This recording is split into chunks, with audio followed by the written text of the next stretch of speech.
Ciao ragazzi, my name is Anthony, and it is an absolute pleasure to be back here on the microphone, looking at a screen right here, home into worldwide. And it is an even bigger pleasure to be able to welcome back to the channel for the first time in what feels like way too long. It is Moman, it's Mo, now known as Judge Mo, but we will always know you as Mo.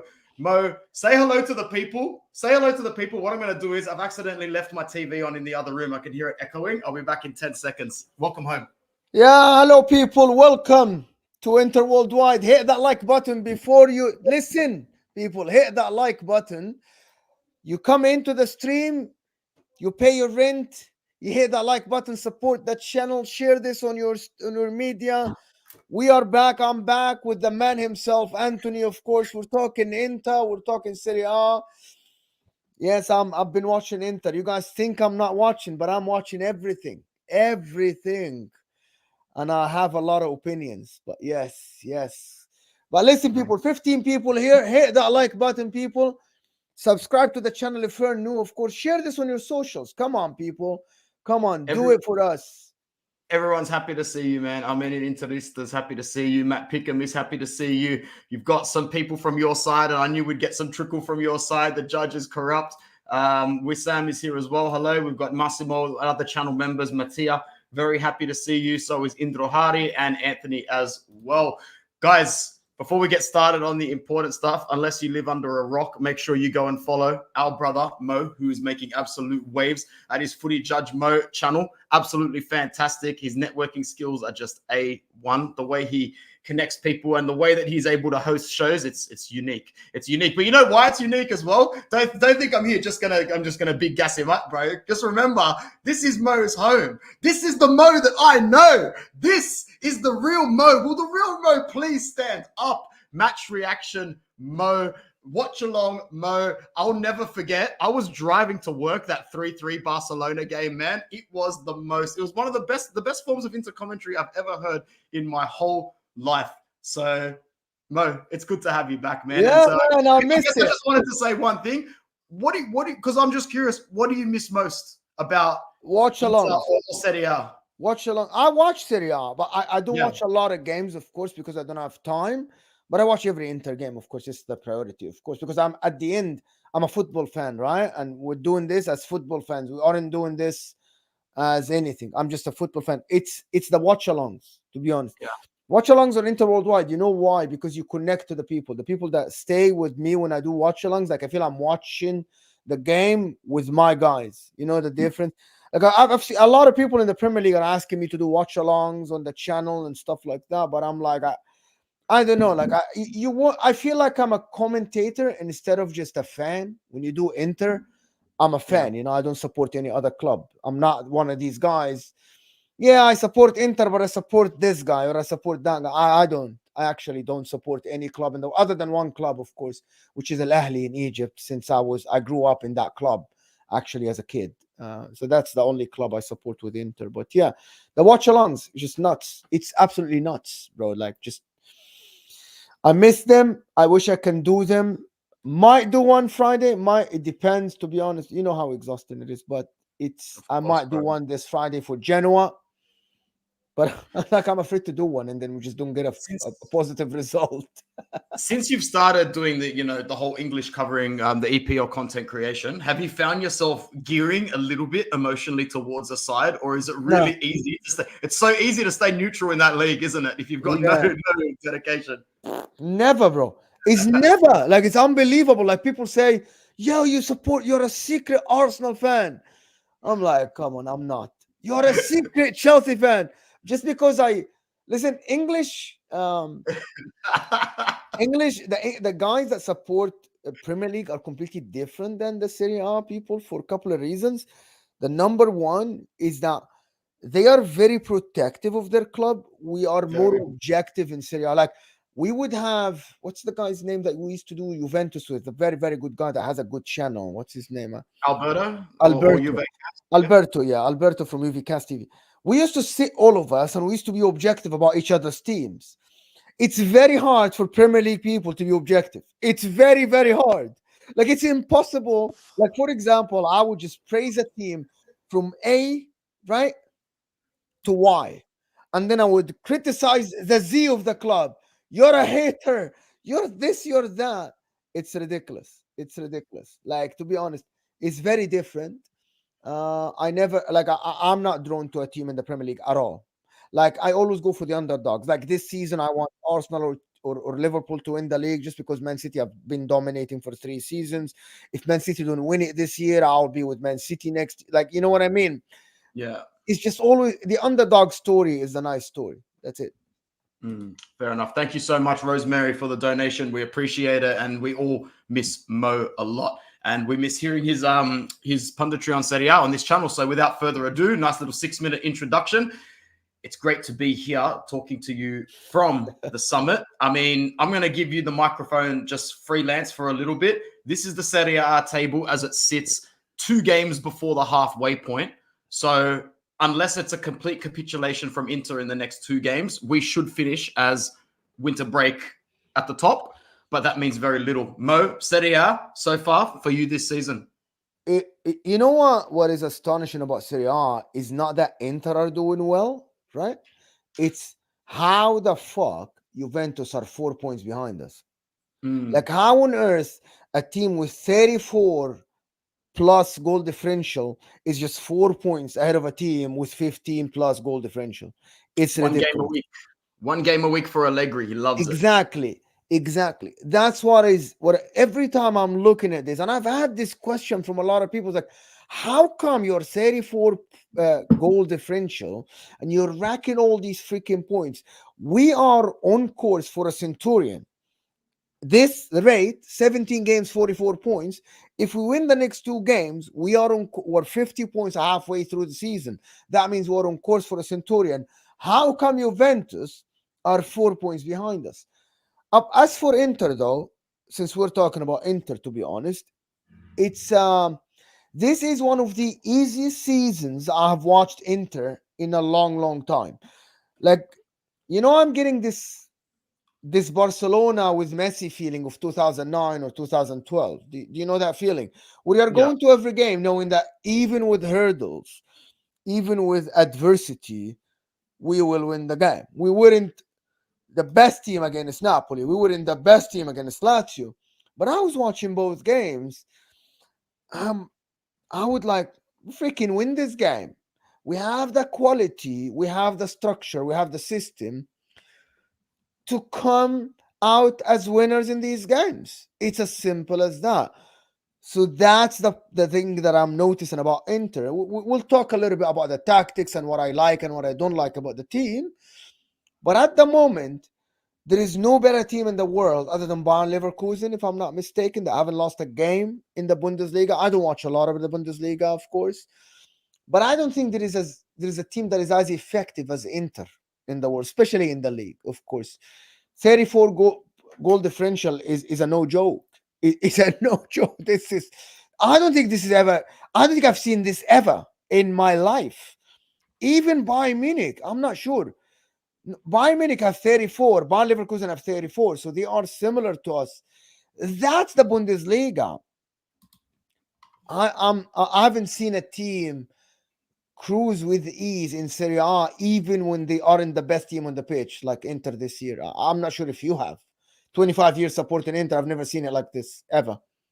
Well, I guess you could argue that last season Napoli was doing what we did right now, except they didn't have a chase packer. I mean, we were the chasers up until January, and we beat them first game in January, and then we decided to turn on the shit, and it was lost from there. So maybe we should have another conversation in about a month's time, 3 weeks' time, and see where the next 3 or 4 fixtures take us. I mean, I fancy us against Genoa and Verona, but at the same time, I can't see Allegri and his tactics really succumbing to many sides in this league. And when they do, they usually find a way to score almost straight away. It's almost like Allegri knows the exact millimeter pinpoint of where his tactical strengths meet his luck. And luck is just where preparation meets opportunity. And he knows how to chase 1 goal and he knows how to defend 1 goal. So my question to you, Mo, is are Inter going to be able to go off and fight off this challenge from Juve until the end of this season?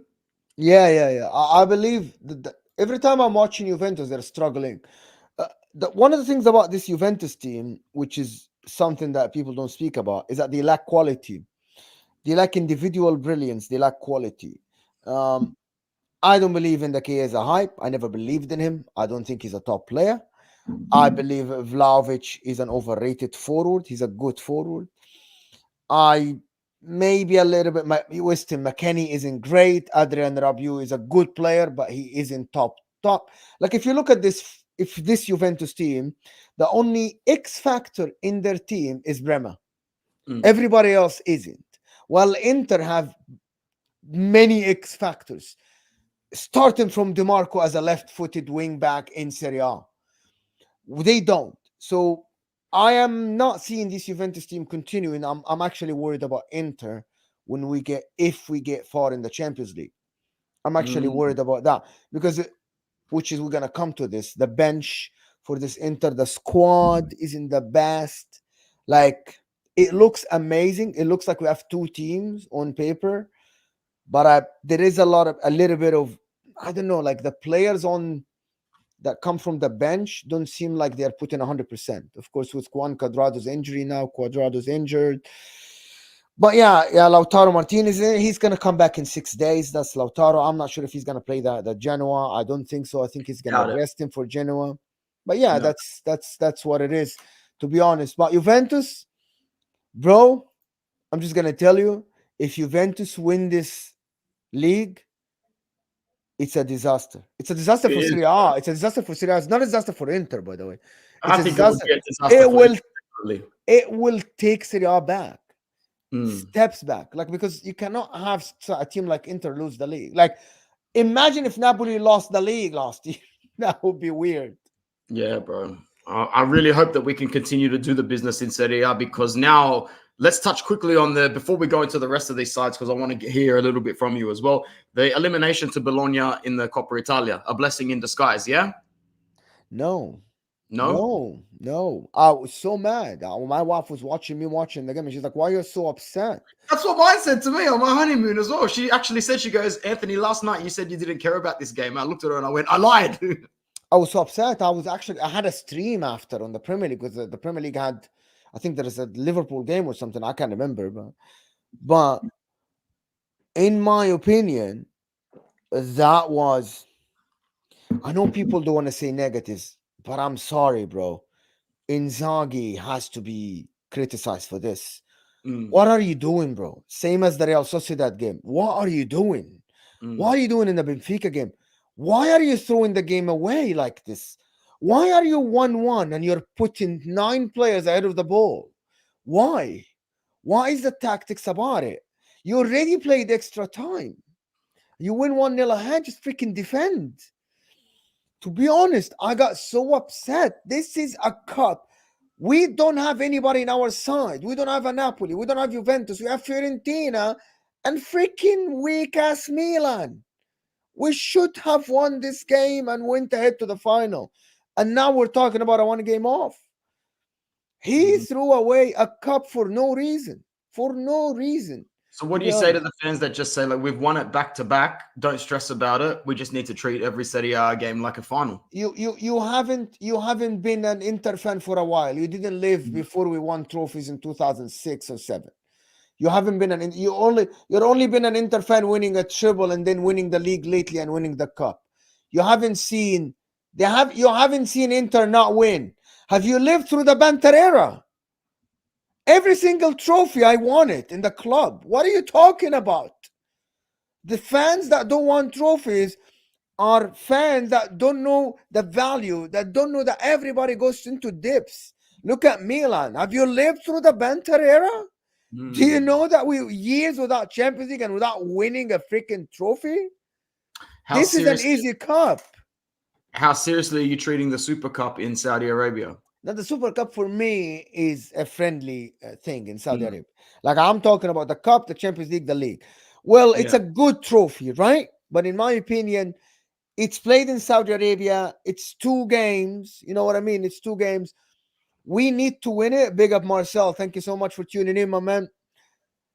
We need to win it but I wouldn't be upset if we lost it. This is the one thing that I'm like, oh, who cares? It's a friendly. Saudi Arabia paid some money to host it there. Who cares, bro? Who cares? Yeah, Like, I don't care about a 2-game competition. This Coppa Italia is Fiorentina. You play quarterfinal, you play semi-final, and then you play a final. Just give me a break. You should have freaking won the freaking game.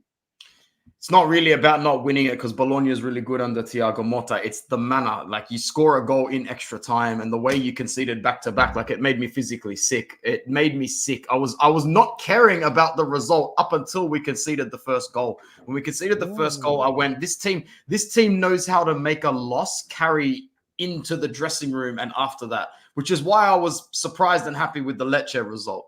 So we need to move on from this, and we need to spank the shit out of Genoa, Verona, and just keep winning every single game, man. Because let's face it, Milan isn't going to catch us. They're not good enough. Bologna and Fiorentina will never sustain a title race for as long as I'll be alive, to be honest. And Roma and Napoli and the rest are not in the competition this season. We need to ward off Terrorismo, Allegri. There's no competition in Serie A, Mo. No, but it's Juventus, though. It's always that. Juventus have Roma at home, you know, they have Salernitana away, and then they have Sassuolo, and then they have Lecce. They can win all these games. Roma always roll over and die for Juventus. Yeah, I fully expect that game to end 2-0. They're bitches for Juventus. Big time. Really. Like, quick comments from you about anybody else. You can talk about how Milan are shit if you don't think it's feasible. No, the astonishing one for me isn't Fiorentina, whatever. The astonishing one for me isn't AC Milan. The astonishing one for me is Napoli. What the heck happened? Worst title defense I've seen in a long time, man. Rudy Garcia, because I have Mohamed Salah, who comes on my channel. He's a Napoli fan. His family's from Napoli.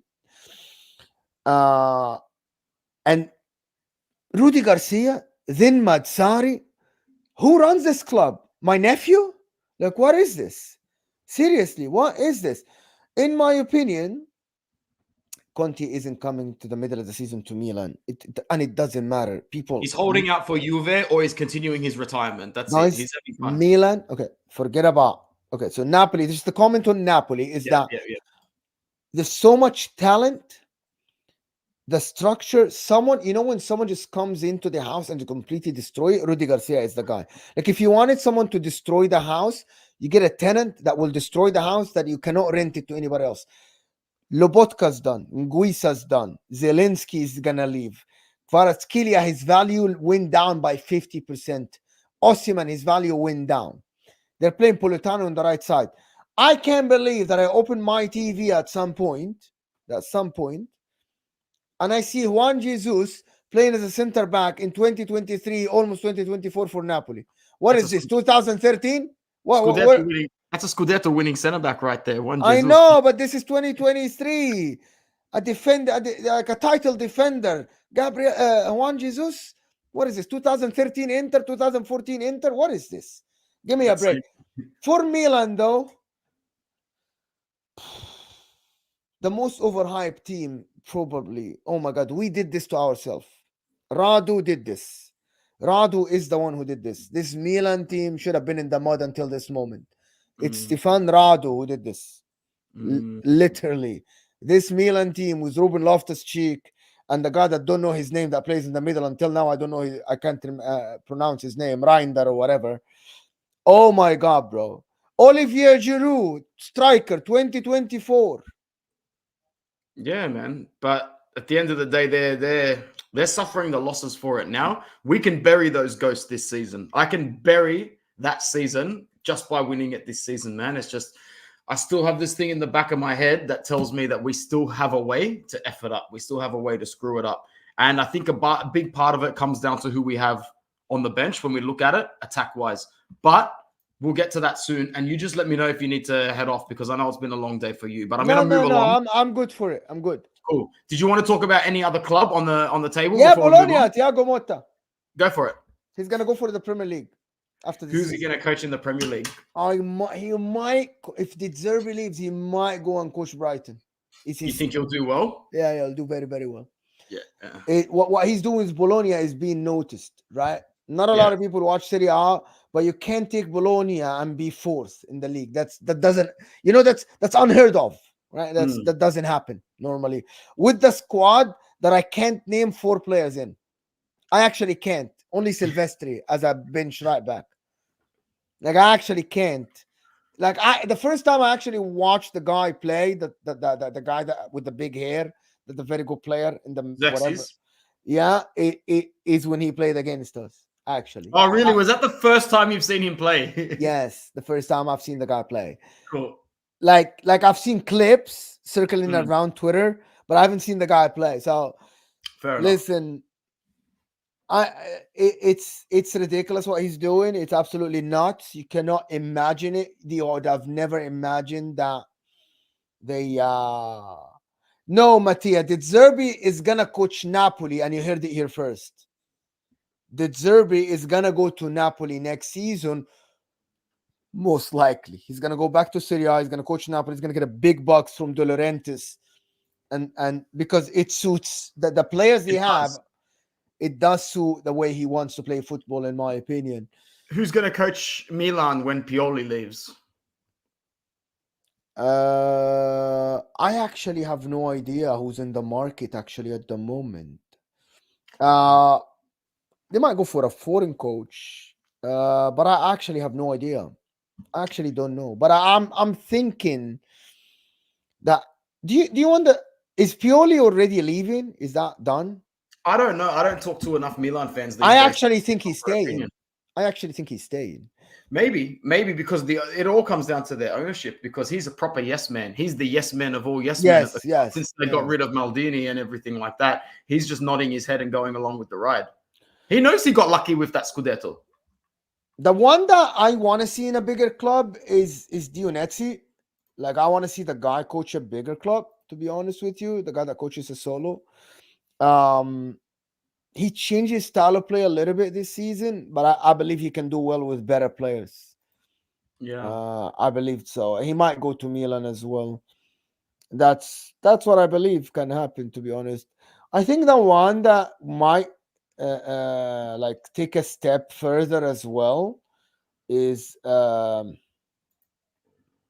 guy, what's his name? Italiano. So Vincenzo Italiano might take a step up from Fiorentina because he's flirting with Europe. You know what I mean? Like he almost won a trophy last year. Should have won it, to be honest. He capitulated at the end, but these are candidates. But I actually don't think Pioli will leave. He has enough credits in the bank. I think you're going to see a merry-go-round in Serie A. Maybe not a merry-go-round to so to speak, but Maurizio Sarri looks like he dislikes football more than any manager on the planet. He's leaving soon. Mourinho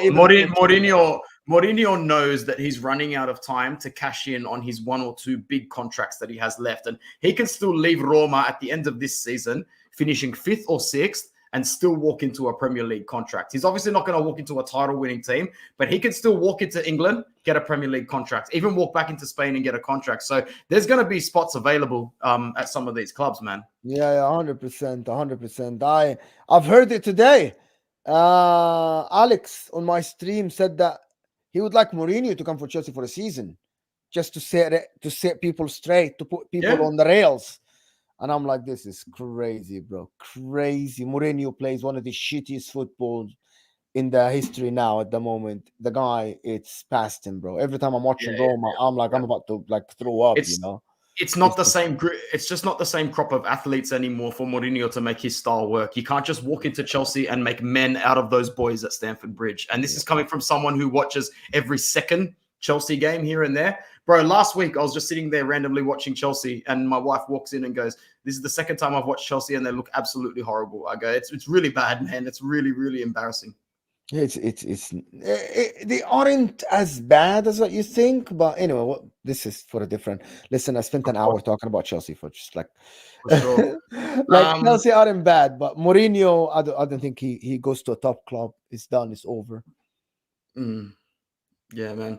Let's move on from this ladder. These are our results so far this season in both important competitions. You can find our table in the bottom right, where we finished second in our group behind Sociedad, therefore effectively multiplying the difficulty of our draw. I know there's no such thing as an easy draw in the Champions League. But no, there is an easy draw. No. I said there's no such thing as an easier draw. As an easier draw, but there's definitely such thing as an easier draw, and we No, avoided an easier draw. no. This was one of the easiest draws in the history of the round of 16s of the Champions League. Did you see the second teams? They weren't great. We were easily the They best were of the bunch. they were absolutely atrocious. Only us and PSG. Yeah, but look, but we would have drawn PSG. Don't you see how the draw works? No, we would not. See how it We works, man. wouldn't. I promise you, we wouldn't. We would have gotten PSV. We would have gotten. We would have gotten Copenhagen. No, we would not. I promise. This is one of the. Listen, you know what? We went last year and we faced Benfica in the round of 16. We should have finished top of the group. We absolutely. I don't know. You tell me. Why did we throw this Champions League campaign in terms of top of the group? Why did he make 10 like I was actually doing a stream after this and people asked me who are these players? People said we had no idea that this guy Klassen plays for Inter. Some of the names are unknown for other people. We changed 10 players for Benfica and 6 for Real Sociedad. What was he thinking? He was thinking that he wants this Scudetto more than he wants another child in the real world. So this is how important it is to him. That's why he can't bomb it, man. But look, we digress. Either or, we come up against Atletico Madrid. I really want to hear about how you think this is a good or a bad fight for us. I don't think we're going to get pumped. I know it doesn't suit us tactically, but enough of this. We're going to get pumped. Forget tactically. We've got much better players. We've got much better players than Atletico Madrid. No, we don't. I think we do. Forget. Okay, maybe individually. For Atletico Madrid, remember Manchester City played Atletico Madrid, won 1-0 at the Etihad, went away to hell, right? At Atletico Madrid in the Wanda Metropolitano, 0-0. Atletico Madrid will make it hell. And Atletico Madrid, by the way, third in La Liga, playing very well, defending well. Griezmann is putting numbers and everything. The difference between us and Atletico Madrid is that for some reason, Atletico Madrid in the Champions League, when they play like men. We do not play our style in the Champions League. We adapt. We adapt to other teams. But listen, we have a chance. But us playing at home first, it's not great. But I believe that Inter, with a lot of clean sheets, we can keep clean sheets. We are good at that. But I'm not sure how we're going to score against Atletico Madrid. It's not going to be easy, but yeah, they're third in La Liga. We're first in Serie A. I know that Griezmann has been firing on all fronts. I know this is clearly Alvaro Morata's best club in the buffet of clubs that he's had to choose from in his career. But I would agree with you, playing in Madrid in the second leg is not ideal. But at the same time, we cannot fear anybody. We cannot fear anybody. I know that Simeone can make men out of boys. Exactly. That's the problem. We need to go through, bro. We need to go through because the round of 16 just looks so much shitter on paper than quarterfinals. Quarterfinals, you can still justify we had a good run sort of thing. Thank you, Steve. Steve, appreciate you. Steve, thank you so much for the support of the channel. People, your support, of course, is appreciated for the channel. Thank you so much. Like the video. 35 people here. That's absolutely great numbers at this time of the day. So hit that like button, people, because it means a lot to us. Thank you so much. Favor Inter home leg. Steve is saying I favor Inter home leg 2-1, Atletico Madrid 2-1 at the Wanda. Yeah, the problem is you're telling me that Inter will score 3 goals against Atletico Madrid, and you're telling me that Atletico Madrid will score 3 goals against this mighty defensive in Inter. Like, both teams have had one of the best defenses. Like, Atletico Madrid, they're gonna make it tough, to be honest. With no away goals rule, Inter really do need to get a goal in that first leg, though. We really need to score at home at the San Siro. Yeah, of course, 100%. We have to score some goals, but yeah, absolutely. Mo, is this Arsenal team really good or just Arsenal? No, Arsenal are being really, really good. to be honest, Indrohari, Arsenal have stepped up in terms of maturity. Yes, they haven't been playing sensational football, but you can't just tell me Declan Rice is playing very well. This is what I watch like daily, right? Bukayo Saka is playing well. Martinelli isn't. The difference is they have a defender that is absolutely playing out of this world, which is William Saliba. He is reading the game very well. He is anticipating. He's intercepting. He's been very good. As a team, they are good. I believe we are a better team. We have more experience than them, of course, in the Champions League. But I didn't want to I wanted to face them just because of the other teams, because I would rather face Arsenal than I'm gonna get to the super chat as well. I would rather face Arsenal than facing Atletico, Bayern Munich, Real Madrid, or Man City. But I would rather face Dortmund, of course, and Barcelona at the moment than facing Arsenal. But Arsenal are a good team. You can be top of the Premier League. Like we talk about Inter, 44 points after 17 games. Arsenal as well are 42 points after 18 games. That's not easy to get. That Yeah. with injuries as well. Anthony here is saying, I still think that you guys can still make a run despite finishing second in the group. As for us at Milan, I think the only way that Pioli stays if he wins a trophy and finishes top four. Listen, I guarantee you, Anthony, that you will finish top four. This league is weak this year. Napoli is weak. Roma are weak. Lazio aren't even focused in the league, like at all. Like there is no reason for me to believe that Milan will finish outside of the top four at all. By the way, like at any point, it doesn't matter how weak Milan are. I believe they are actually going to finish in the top four. Like Bologna, who knows if they're going to stay there or not, right? But Milan will stay there. And I think him finishing top four and getting Champions League will guarantee him another year, even if he doesn't win a trophy. But I believe you can win the cup as well. Great comments from Strasbourg, Steve. We're going to get to some of these MVP besides Lautaro. I've actually got a few slides left, and they actually are grouped together by positions. So we'll go with goalkeeper, defense, midfield, and attack after that. And we're going to get to Bishek as well. And you're also, looks like you're a Lazio fan as well. He's a Newcastle, Lazio, and Strasbourg, clearly. Yeah. Matt Pickham, overall the league is weaker as a whole. I don't think Bologna are anything special, but everyone else sucks mid-table, so they are standing out. I think so as well. Arsenal on top of the league, and they only have 40 points. Well, Marcel, wait until tomorrow. I'm welcoming all the Prem heads into this chat here today. All right. This is one that we can't spend too much time on because we'll be here for a while again. I mean, like it's ransacking level of thievery that we've done. But I'm going to let Mo talk about it for a little bit because we all know that football is full of complexities. It's full of intricacies. You don't just make a run in the Champions League with Ajax and then make one with Inter and then all of a sudden turn it into the worst goalkeeper in English football history. Mo, in the most efficient, short, logical way possible, how much did Inter win in the Sommer versus Onana deal without digressing too much into how Onana has been performing like shit? We didn't progress. It's for some reason Jan Sommer is playing well. He isn't Onana with his feet, but he's playing well. He's getting clean sheets, and we aren't needing Onana at the moment. We aren't needing Onana's footwork or playing with the feet like what he did against Man City or did against Porto or Benfica. Like we don't need that, but we need the money.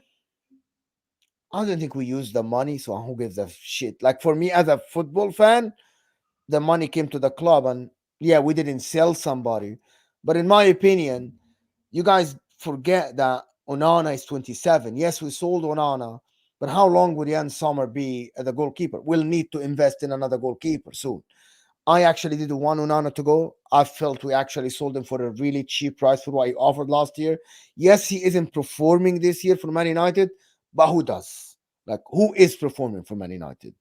Like, you cannot just blame the guy. He was one of the best goalkeepers statistically and on the eye last year. You don't go to the Champions League final last year, and we didn't do that last push for the Champions League spots without Onana, who's a big part of it. And everybody who denies that, you just want to sleep well at night. You really just want to sleep well at night. Onana was a big factor of Inter last year. Jan Sommer has been great, but Jan Sommer, if I'm not mistaken, is 34, isn't he? Yep, and Matt Pickup says it perfectly. Sommer is just solid as a standalone goalkeeper. This is what Handanovic was like in 2016. So it's been years since we've had this consistent shot stopper. Don Beppe, after he hung up the call with Man United, we got them MFers. Look, I have no doubt that Beppe did say something similar to that sense when we had that deal on the table. But Mo, any chance that Onana comes back? No. Nah. It's never He'll have to happening. stick it out. He'll It's have to never stick it out. happening because he has been performing lately. Yeah, he made a mistake. I've actually noticed his form he's gotten a lot better the last month. Yeah, he made a mistake in the Villa game. Yeah. But again, when this guy gets his confidence back and the team gets better structure, I think he's going to be again one of the good goalkeepers, to be honest. Yeah, man. Starting in front of Harry Maguire and Johnny Evans is never going to be too easy. Oh, if Johnny Evans, what is this, they're playing well. 2011 Man United? It's literally 2011. And as we're saying that right now, Johnny Evans was still the best centre-back in a 3-2 loss against Villa and saved them the game in the 81st minute. Bro. Show me alive. Like, what is this, bro? Unbelievable. From one shitty club's defense to our very rock-solid looking defense. In what world did you think Benji Pavard would get injured and Jan Bishek would make it hard for Benji Pavard to integrate himself back up into a starting 11, Mo? Wallahi, I saw it in the friendly games before the season, and I was with Sharma once, and Sharma said I'm not sold on Bishik, and I'm like, how?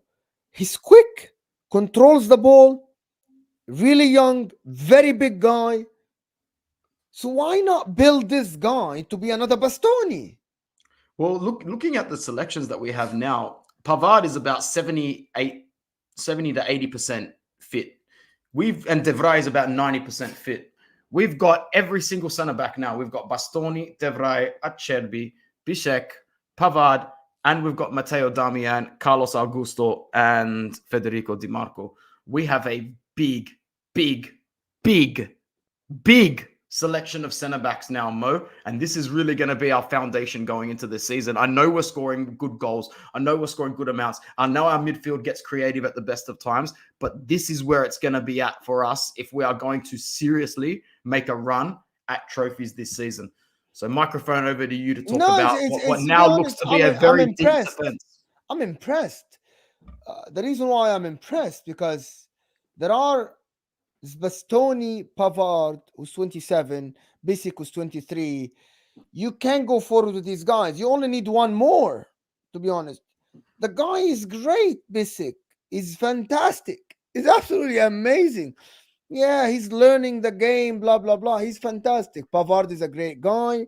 He's a great player. He isn't top-notch, right? He was never a top-notch player, Pavard. But for Inter and Serie A, he's amazing, right, Pavard? Do I play Pavard and bench Bisic? I don't know. I actually don't know. It's going to be a luxury slash problem that you'd love to have if you're Inzaghi. I mean... Yeah, the problem is Bisic isn't 20. He needs game time. He's 23. If you're going to rely on this guy for the next 6-7 years, right? He will need to be given time. He isn't... Like, Bastoni, when he came to Inter, he was 20 years old. You can bench at 20 years old, make him learn, earn minutes. At 23 years old, Bisic should not be sitting on the bench. It's either you're good enough to play for Inter or you're not. Yeah. Otherwise, we sell the guy. And in my opinion, if we're going to keep Pavard, we play Bisic, we sell him for 50 million at the end of the season and we move on. Well, it looks to be the case. Like we've actually got some assets at the moment that will really fetch us something very, very nice. I'm talking about the likes of Dumfries that came in for 12.5 million and might get 40. Even Hakan, who we'll get to in the midfield sense. People need to remember Hakan Çalhanoğlu has a book value of 35 plus million, and that's if he goes to a team outside of the Arabs at the moment. You could make a plus 40 million plus Valenza on Hakan. People forget that. People forget he was here for free. Why are you talking about Hakan being sold? I don't get it. Because it came up when you just said sell Bishek for 50. And that's what triggered. I'm like, there are a whole bunch of players in this team that were bought for scraps that their book value is now worth double what they were worth when they came to the club. And it's a credit to the directors who in this world, when we actually got Hakan, you might say I'm a big fan of him now. But we were bantered when we signed him. If you fast forwarded and said, not only did you not win the title, but the guy's worth 40 million on your books at the moment, you'd ask how and why. and then you'd look at his performances, you'd look at his style of play in this team, you'd look at the impact that he's had in multiple cup competitions, the same way, whether people want to admit it or not, Denzel Dumfries is an impactful player. Technically, he sucks ass. Then why a Premier League team's going to come and bid 35 million for him? Because he's impactful. Just like I said it a year and a half ago, you start this guy in a World Cup, you start this guy in the Champions League, all you need to do is make the right impression 2-3 times, and the football world will do the rest. Mo, I'll be back in 60 seconds. You can take the mic. Like Hakan Çalhanoğlu, I don't think Inter should sell Hakan. I don't think Inter should sell anyone, right? The problem with the Basic Pavard situation is that if Basic doesn't play, you hinder his development, right? 23 years old. And if you don't play Pavard, you literally just wasted the money. And both of them are really, really good. So I'm not sure how. But we have Champions League, we have the league. So I think there is enough minutes for both of them to play. In my opinion, the problem is in the midfield, we have no replacement for Hakan. Even this guy Asllani, who I thought he would be way better than this, isn't playing up to the level. And that's something that you need to think of, to be honest, because what are we going to do if Hakan gets injured, God forbid, or Hakan needs a rest or something? We need a decent replacement. That was Hakan for Brozovic. So Hakan used to play that position if Brozovic is injured, right? But now there is nobody. You cannot play Barella there. You can play Asllani, who's not up to the level. That's a big problem. Like Fratesi for Barella, even like Fratesi can play both sides. We have Sensi, who can play that position but can play the 8. It's a big problem. We have that Hakan Çalhanoğlu is one of our better players this season. He's one of the best midfielders in the world. Statistically, it says that on the eye. It says that the guy tackles, creates chances, the guy plays good football, the guy moves forward, progressive passing, carries, scores free kick, takes corners, does everything on the ball. The problem is we don't have a good replacement. Hakan was the replacement for Brozovic. Now we don't have a replacement. It's going to be Asllani, who I had a big hopes for the guy because of his touch, because of the way he plays football. But for some reason, again, we are falling into this trap. If a player like Asllani, who isn't young, is not getting enough minutes, Asllani is 21. He isn't getting enough minutes. We are hindering his development because Inzaghi doesn't like him. Big problem. So Hakan needs, this is why we need another Hakan now in the team. Since Hakan is being the regista for the team, you need the Gundogan, which was the Hakan. You need the guy that can play the 8, but can switch to play the 6 when the 6 gets injured or needs a rest or suspended or whatever. We don't have that guy.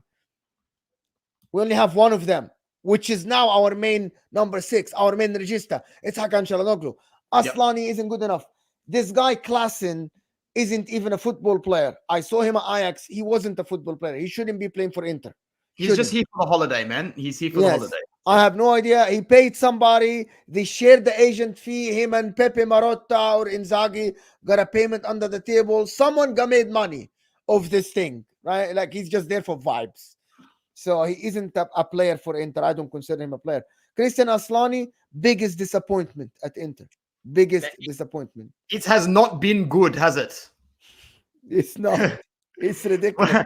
From the moment he did not square that pass to Robin Gosens, it was written in the stars. However, it was written. Can I remind you something? Tonali's first season at Milan was an absolute abomination. What happened second season? He played well, right? And now he's sold for 70 million. Yes, man. Yes, my man. Hit that like button then when you guys join. How many likes are we on? I'm not sure. We're like, how many likes? Are we guys serious?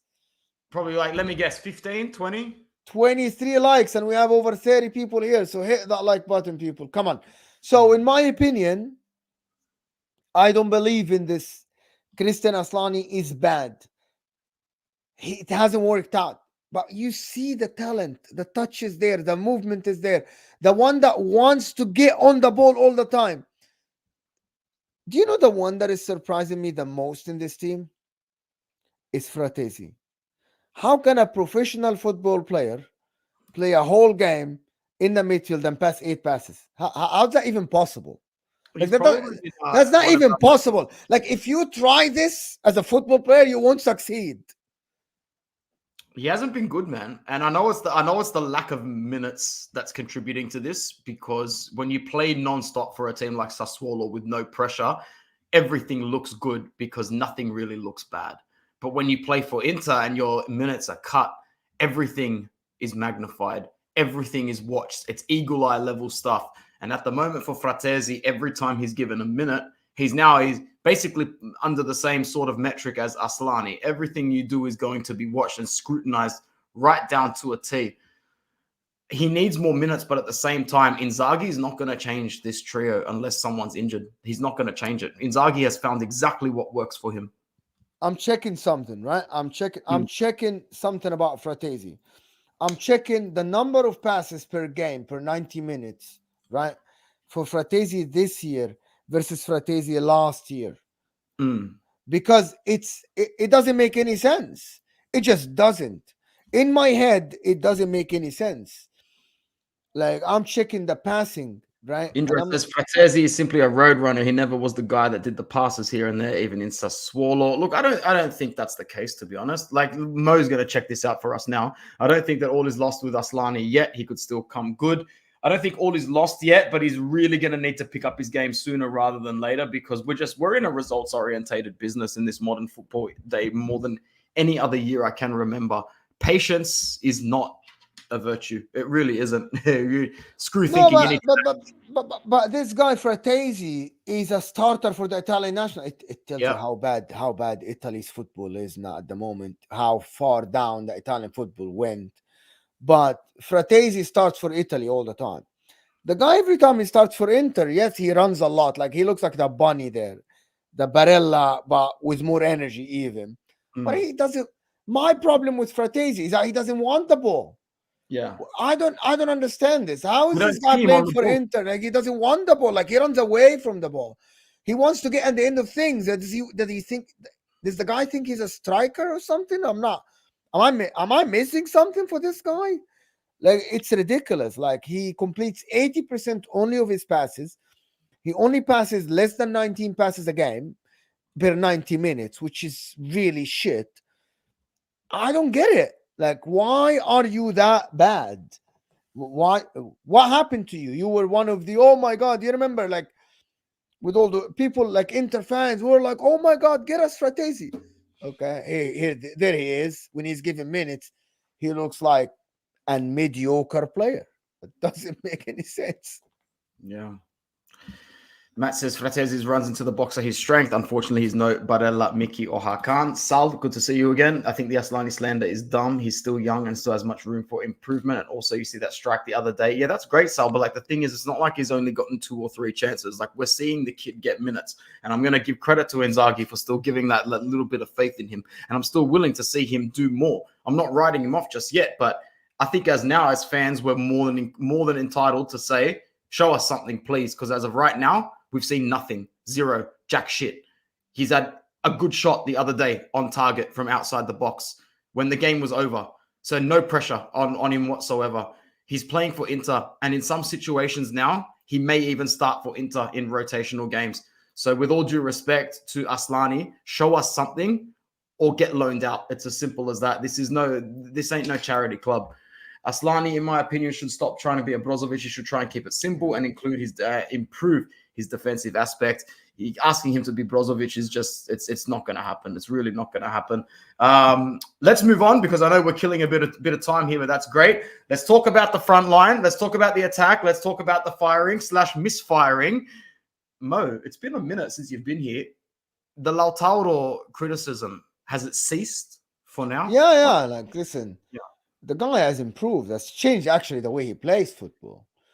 The way we used to talk about him, he's doing everything I've noticed that you and I used to come on here and criticize him for not doing. Well, the guy is not trying the tough stuff. The guy is passing what he sees in front of him. Yes. The guy is putting the ball in the back of the net. He's not missing easy chances.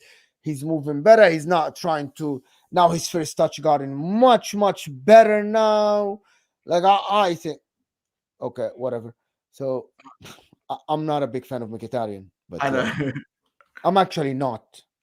But it's the best we can get at the moment. Like I'm not a big fan of him physically. The guy is gone, but again, he's doing a job. Mkhitaryan, he's doing a good job. Not only a job, he's doing a good job.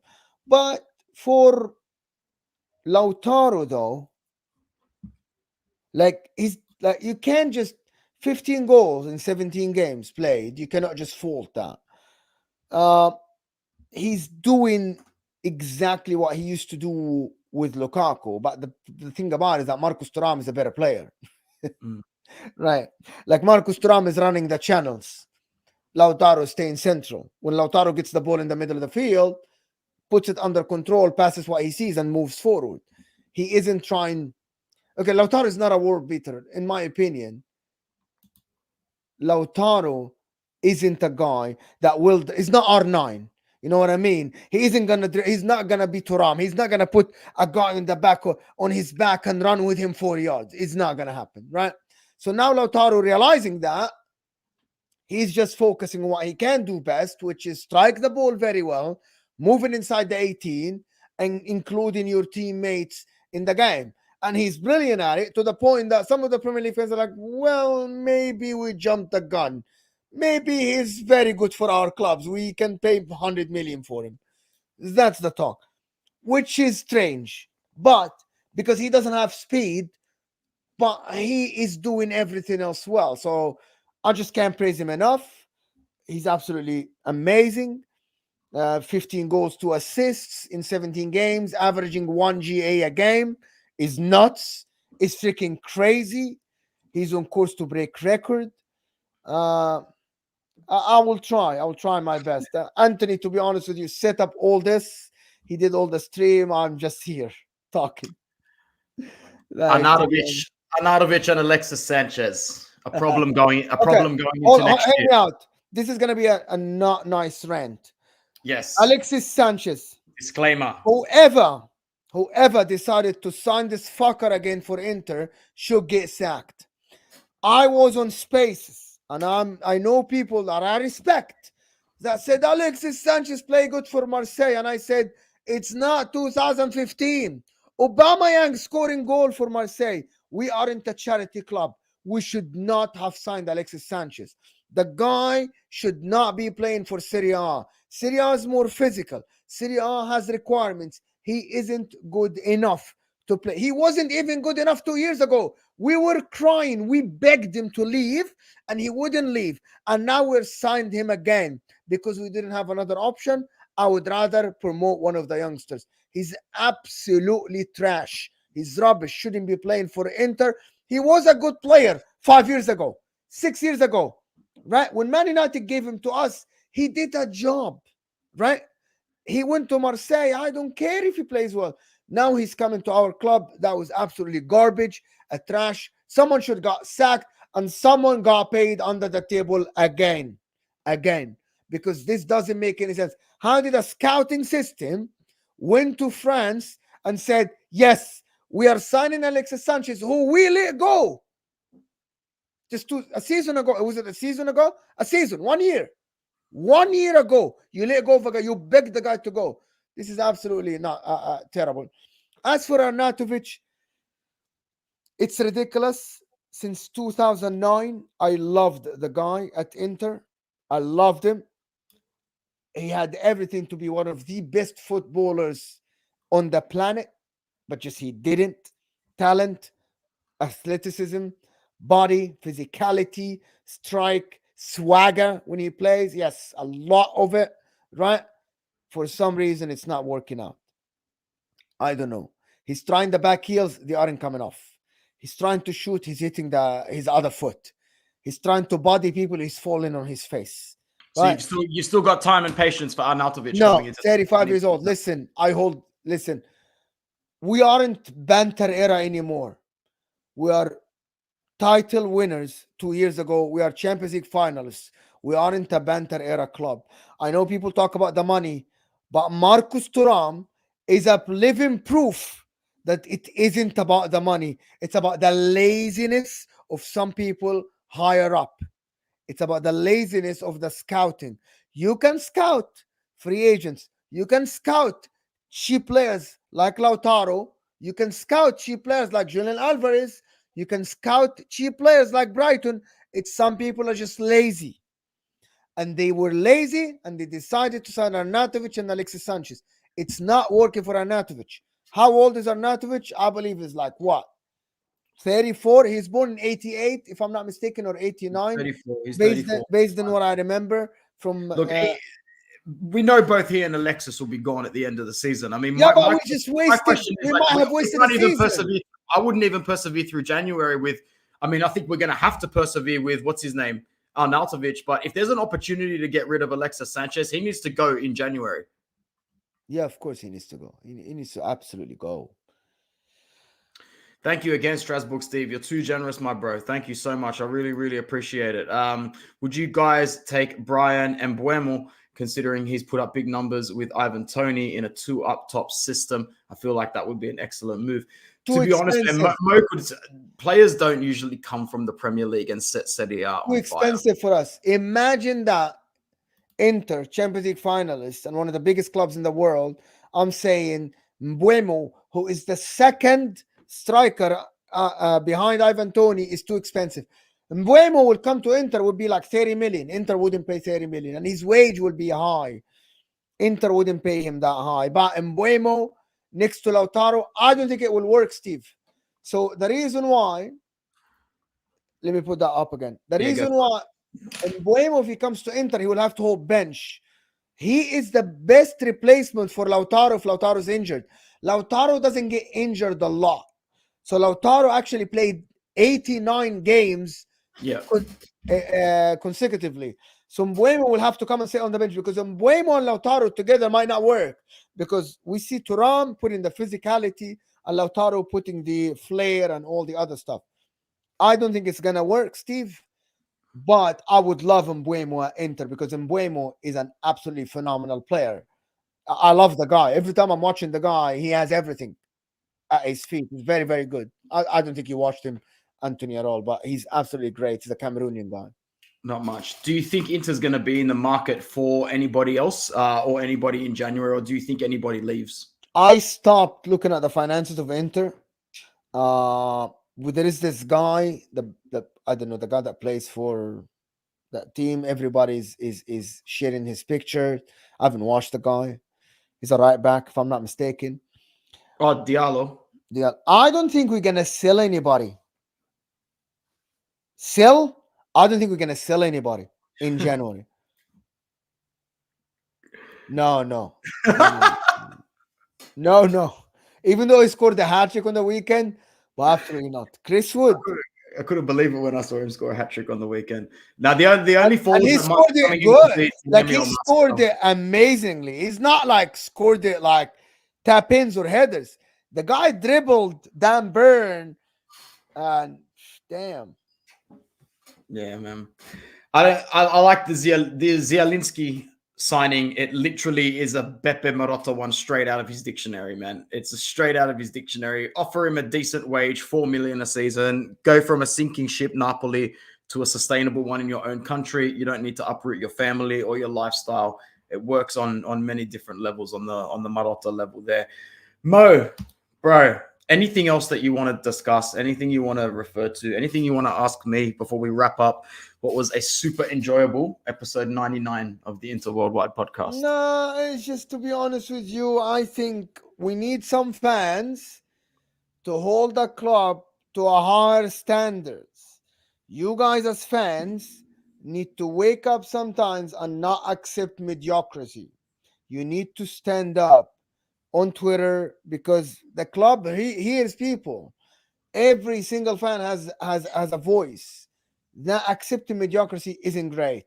Like, yeah, we're only focusing on the league.